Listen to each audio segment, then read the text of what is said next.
आज भी हम दिन भर की कुछ इंटरनेशनल अपडेट के बारे में बात करेंगे। सबसे पहली जो अपडेट निकल के आ रही है वो आ रही है यूएस से। US to boost Taiwan stretched air force with $428 million in spare parts. Spare parts में $428 मिलियन के साथ ताइवान की विस्तारित वायुसेना को बढ़ावा देने के लिए America.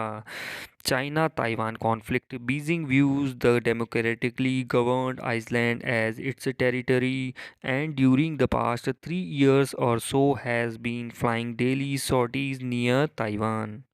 The US State Department has approved the potential sale of $428 billion in aircraft parts for Taiwan to help its air force, which is strained from repeatedly intercepting Chinese jets operating close to the island. Taiwan की जो राजधानी है वो है Taipei और Taiwan की जो currency है वो है Taiwan dollar.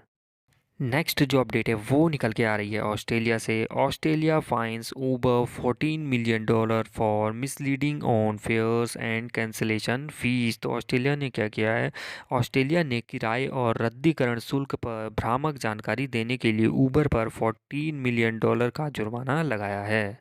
The Australian arm of the US right sharing app broke consumer law by misleading customers with warning. Australia की जो राजधानी है वो है कैनबरा। ऑस्ट्रेलिया की जो मुद्रा है वो है ऑस्ट्रेलियाई डॉलर। नेक्स्ट जो अपडेट है वो है यूएस से। तो यूएस ने क्या कहा है, India home to great diversity of faiths. तो भारत आस्थाओं की महान विविधता का घर है। तो ये यूएस का कहना है। India is the world largest democracy and home to a great diversity of faiths, the US said on Tuesday while addressing reporters. US Department of State spokesperson Ned Price said, India, of course, is the world's largest democracy. It's a home to a great diversity of faiths. Our annual report on international religious freedom outlines some of the concerns we have taken note of when it comes to India, and we continue to carefully monitor the religious freedom situation in all countries, and that includes India. तो ये किसका कहना था, ये कहना था US department के state spokesperson Ned Price का।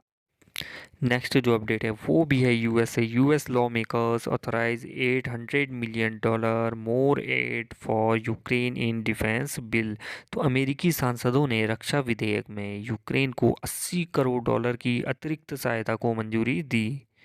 US lawmakers agreed to provide Ukraine at least $800 million in additional security assistance next year and to boost Taiwan with billions in aid over the next several years, according to an $858 billion defense policy bill unveiled on Tuesday. तो America सांसदों ने रक्षा विधेयक में Ukraine को $80 करोड़ की क्या करी है, सहायता मंजूरी दी है। नेक्स्ट जो अपडेट है वो आ रही है फ्रांस से। Confident France can get through winter without power cuts. तो ये किसका कहना है, इमैनुअल मैक्रों। आत्मविश्वास से भरपूर फ्रांस बिजली कटौती के बिना सर्दी से गुजर सकता है। तो इमैनुअल मैक्रों जो वहाँ के प्रेसिडेंट है उनका ये कहना है।